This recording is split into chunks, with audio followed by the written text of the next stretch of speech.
Good evening. Welcome to Northbeat. I'm Megan Roberts. It's been a tough few weeks in Whitehorse. An explosion at a home killed a beloved husband and grandfather, and there were 4 substance-related deaths within just a couple of weeks last month. Some people are struggling, and one place they might go is the Whitehorse Library. It's home to much more than books. It has programming, free internet, and it's warm and safe. Now, there's another resource, an on-site outreach worker. Cheryl Kawaja tells us why the role was put into place and what library staff hope it achieves. In addition to books, movies, and a warm, free place to be, the Whitehorse Library will soon have a new service, an outreach worker, another resource, someone to help patrons with things like housing, mental health, addictions, and crisis support. We are finding that people are struggling right now, both in terms of coming in, maybe under the influence, but also we can definitely tell in the community when something's happened. You know, you can feel the ripple effects as it goes through the community when someone passes away, for example, or when something has happened. Last week, Chief Coroner Heather Jones said there have been 18 substance-related deaths in the territory this year, 4 of those within the couple of weeks last month. The impact that this has had is massive. We can't not be aware of this and work together to make a difference. We notice when our patrons that come in every day that we know by name, that we know their personalities, we know when they're having a bad day, like we know when there's increased stressors in the community. This year, library staff have seen a rise in the number of incidents staff have had to deal with. While staff do get extra training in de-escalation and harm reduction, having an on-site outreach worker to help library staff is welcome news. It's something we've been talking about for years. The outreach worker will be an attempt to decentralize services from the downtown emergency shelter. The Yukon government says the new role will be a pilot project. It's not clear when the job will begin. Meanwhile, library staff are asking patrons to be understanding. And so I guess if you come into the library and you do happen to see an incident, please know that we're on top of it, we're doing our best, but also that is just one moment in that person's life, and not to assume that one moment represents who they are as a person as a whole. Library staff say this is a place where everyone is welcome. Cheryl Kawaja, CBC News, Whitehorse. Relatives of the man killed in a Whitehorse house explosion say he was a true Yukoner. A gold miner, a beloved grandfather and husband, a kind man who spent his life helping others.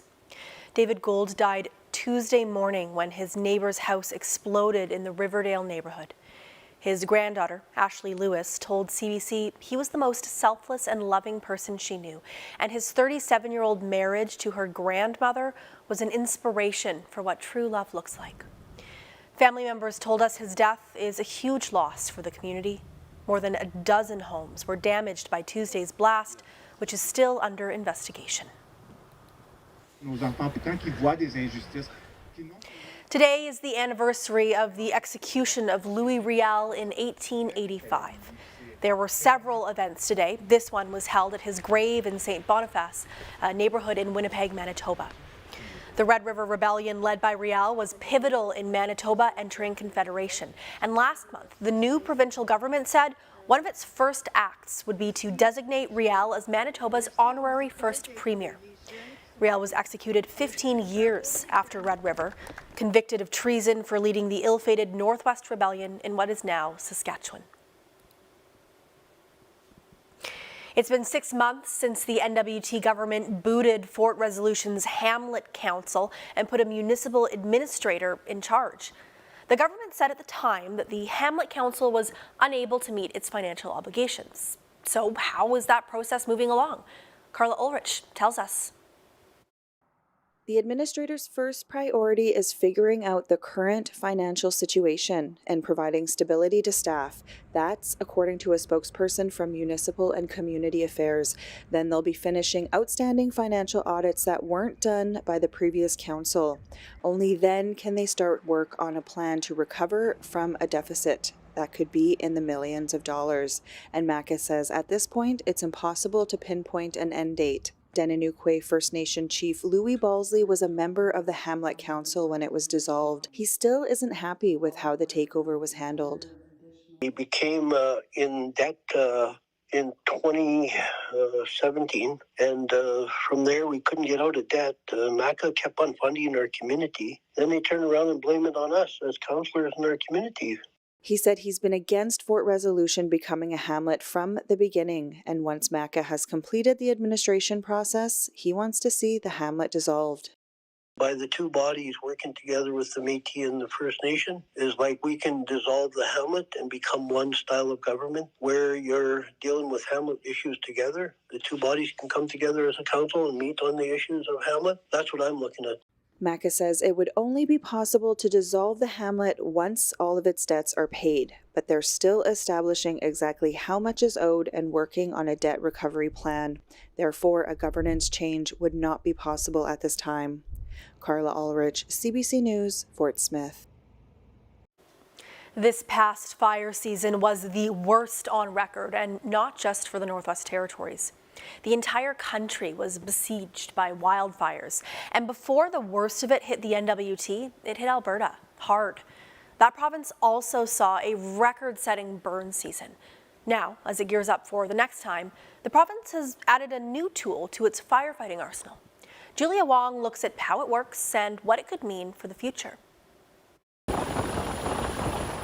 It's a new way to attack wildfires from the air.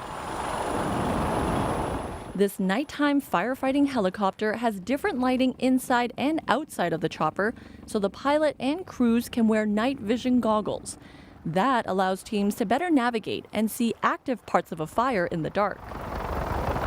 Firefighting at night can be more effective due to lower temperatures, higher humidities. It's something that I think our organization could do better at, so we identified it as kind of something we could work on, and this aircraft is a tool to support not just aerial firefighting at night, but it can help to support ground firefighting like heavy equipment and crews. Alberta is believed to be the only province in the country with this type of technology right now. The chopper was used several times this past wildfire season to do reconnaissance, go on water bombing runs, and move crews around at night. The province just got out of its worst wildfire season on record. Close to 1,100 wildfires burned more than 2.2 million hectares. Alberta Wildfire says this tool could give it the upper hand with future wildfires. But one expert says while there are advantages to this type of helicopter, it's best used when fire activity is calmer. With the fires raging through the night, the helicopter won't be very efficient unless it's a small fire. Flanagan says if the rollout here is successful, it could be a game changer for other fire agencies across the country. Julia Wong, CBC News, Edmonton.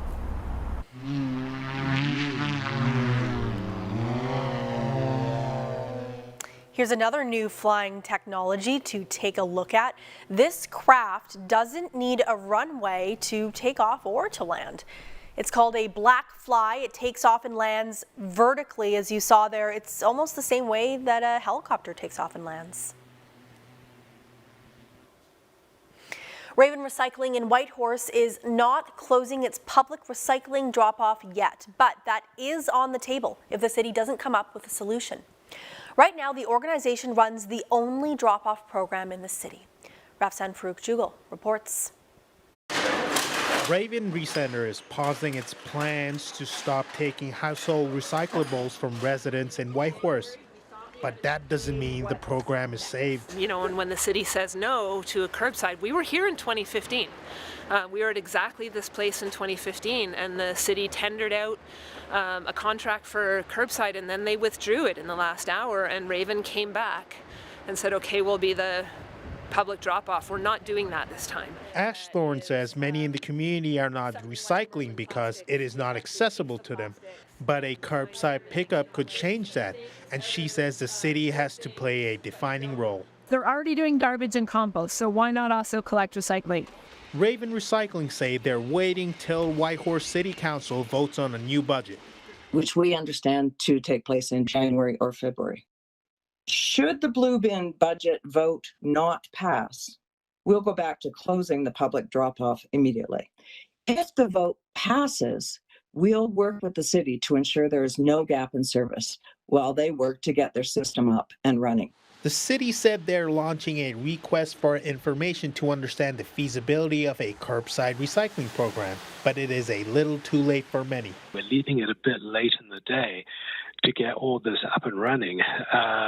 There could well be a period of time where we don't have some variation on a curbside recycling program, and Raven won't be accepting drop-offs from the general public.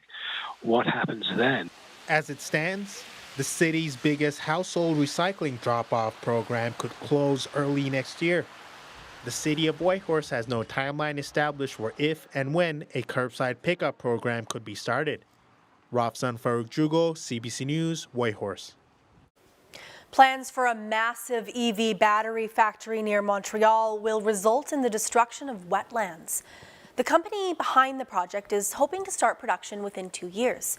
And Radio-Canada has learned the company is hoping to fast-track the approval process. Melissa Francois has more.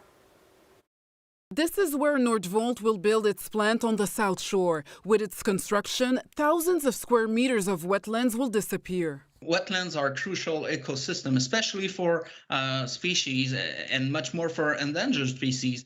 According to a document obtained by Radio-Canada through an access information request, the company filed a request with the Quebec's Environment Ministry in September seeking permission to backfill the land. It wanted to start the work a month later in October. Usually this type of request would take about 15 months to get approval. When asked if the company was given the green light, the minister's office said yes. 2 days later, it said it was a mistake and the file is still being evaluated. Today, the minister denied the project is getting preferential treatment, but... And we hope they will be able to get their authorizations as soon as possible to go through the next steps. Environmental groups have accused the province of changing environmental assessment rules to facilitate the project. Last week, Benoit Charette confirmed part of the project will be assessed by the province's environmental watchdog, the BAP. Greenpeace says it's not good enough. But the government working behind closed door with the promoter and not giving public access to information and not having an independent review of this project. The $7 billion plant is described as the most important private investment in Quebec's history. Today, the Caisse de dépôt et de placement announced it will invest $200 million. We have selected Northvolt because other cell manufacturers wanted to look in Quebec to establish themselves. One of the criteria was their respectfulness of the environmental concerns. According to Radio-Canada's calculations for the destruction of the wetlands, Northvolt can expect to pay up to $7 million in compensation. Melissa Francois, CBC News, Montreal.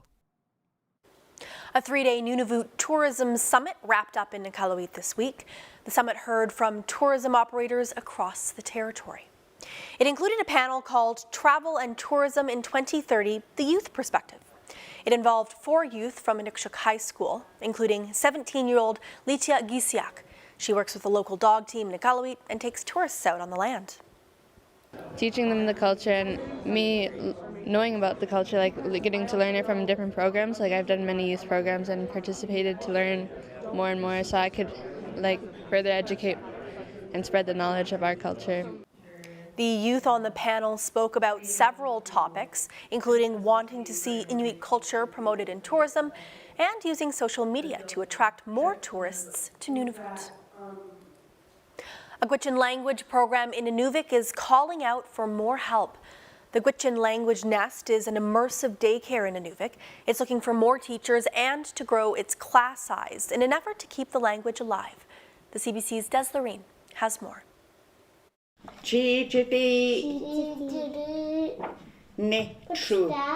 That's Wolverine. The goal is to get young children speaking the Gwich'in language. This is the 4th year of the Gwich'in Language Nest.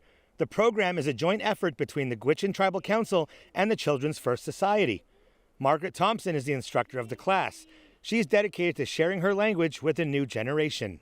It's part of our culture, and that we should be teaching our young people to speak we're running out of speakers.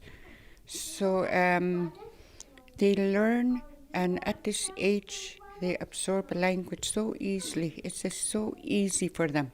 Thompson says she needs other Gwich'in-speaking adults to help her. The program is also looking for creative types and artists to help make learning aids. Michelle Wright is the manager for early learning and language with the GTC. Right now we have an elder in there that's very dedicated to teaching the children the language. We just need more people to support it, and it's a big part of language revitalization. The program is open to children aged 3 and 4. Right now there are 8 students in the program, but Wright says they're looking to expand that to families and adults. Des Loreen, CBC News, Inuvik. People are happy to have their first Northern store. It's exciting. That excitement is in Kugaruk, Nunavut. It now has its first ever Northern store, and this is big news for the community. Until now, the only grocery store was the local co-op that opened in the 1960s. Residents say it's great to have the new store opening right before Christmas. I'm Kathleen Goldhar, host of a new podcast, Crime Story. Every week, we bring you a different crime, told by the storyteller who knows it best. All the ins and outs. It was a story of murder, of exploitation of a schoolgirl. You got one witness who can't be found. You got another witness who has changed his entire story. I remember just this feeling of complete disbelief. Crime Story, available now on CBC Listen or wherever you get your podcasts. You are constantly on the move, and so are we, making sense of the moments that matter together. Looks like things are maybe winding down. Asking what, why, when. To the center of the biggest stories, meeting the people living them. Thank you for letting us be here. What's your situation? Making sense of our world. How are we going to be part of this solution? With you and for you. Connectedness, groundedness. I'm Adrienne Arsenault. This is The National. Canadians of generations have been miseducated. But we don't talk about that. We are here. We have been here. These stories are us.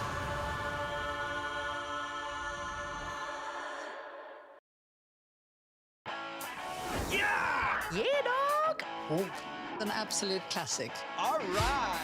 Let's go! Yeah! This is The National.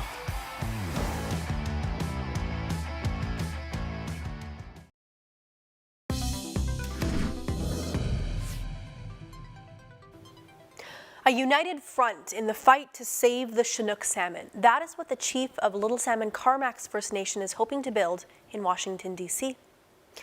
The number of Chinook salmon that ran through the Yukon River this year was once again dismal on both sides of the Canada-U.S. border. Now the Yukon Salmon delegation is visiting the U.S. Capitol. That's where Nicole Tom has been meeting with U.S. senators. She's trying to foster relationships and talking about the importance of salmon.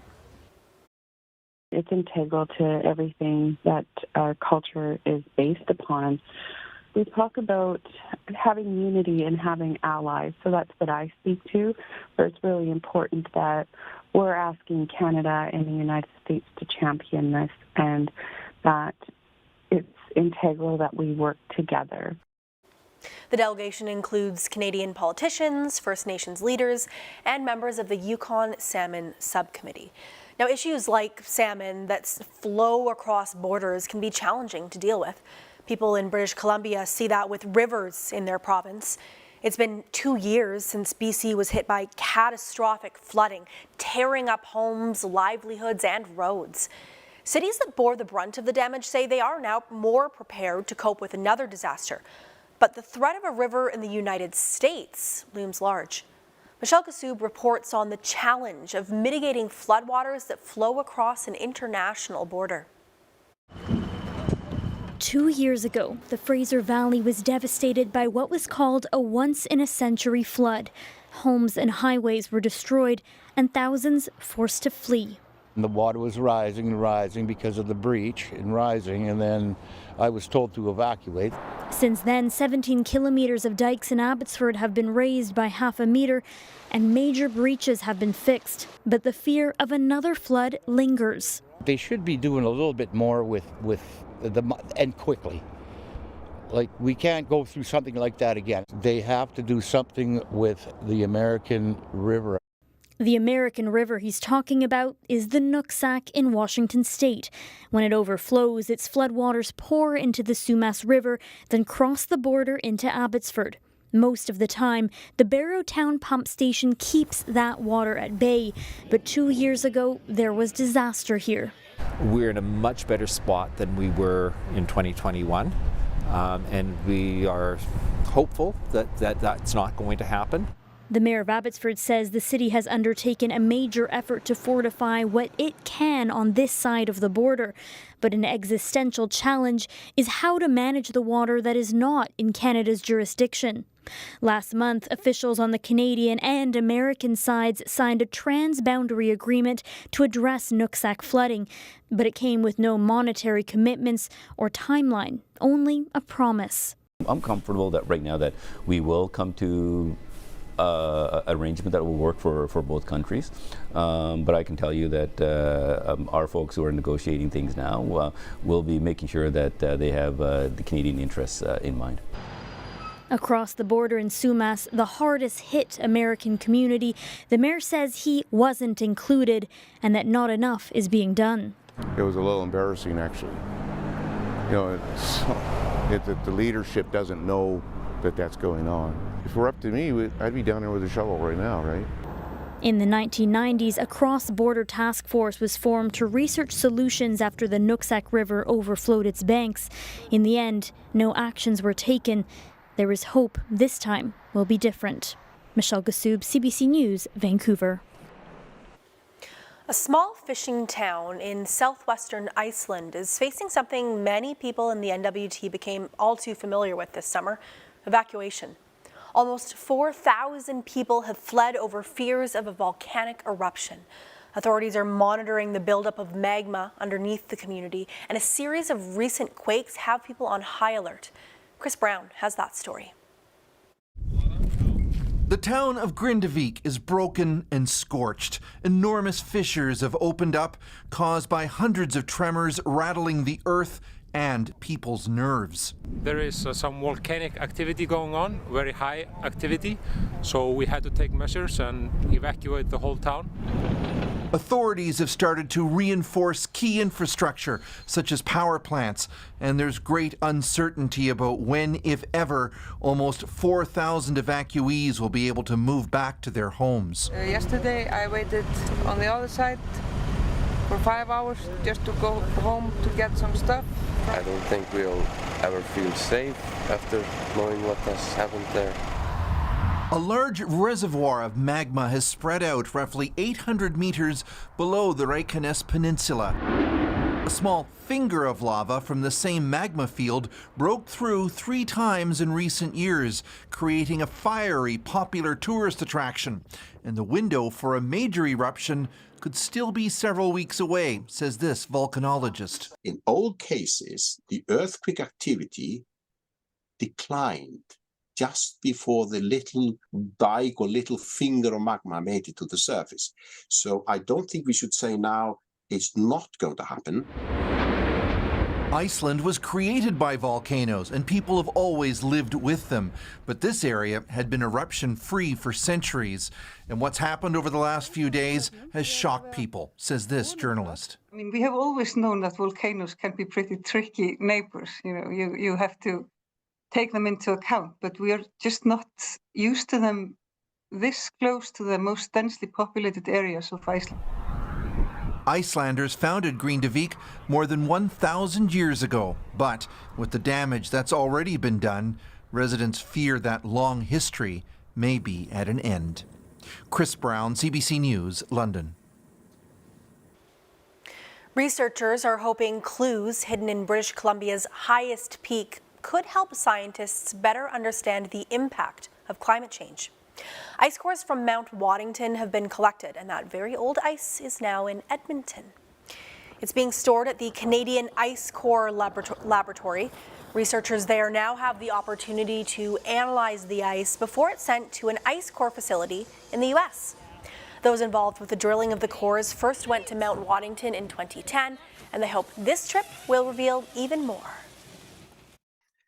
We hope to have a couple of centuries of information about British Columbia climate from this ice core, and we also expect to have information about pollution and fire history potentially through time.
And that is Northbeat for tonight. For news anytime, go to cbc.ca/north. Thank you for watching. I'm Megan Roberts. We leave you with a look at yesterday's Rock Your Mocks event at Yukon University in Whitehorse. The event honors National Native American Heritage Month and also allows for students to let off a little steam with the end of the fall semester coming up. Have a good night.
You're not a millennial. Yeah, well, Dr. Dre's not a doctor. I feel like such an imposter.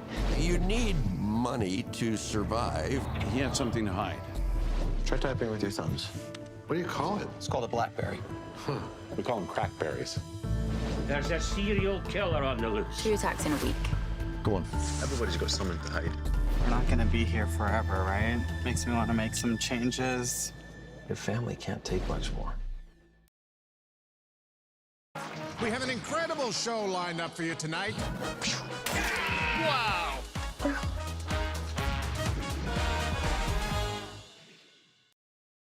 Get the news you need without restrictions. Download the free CBC News app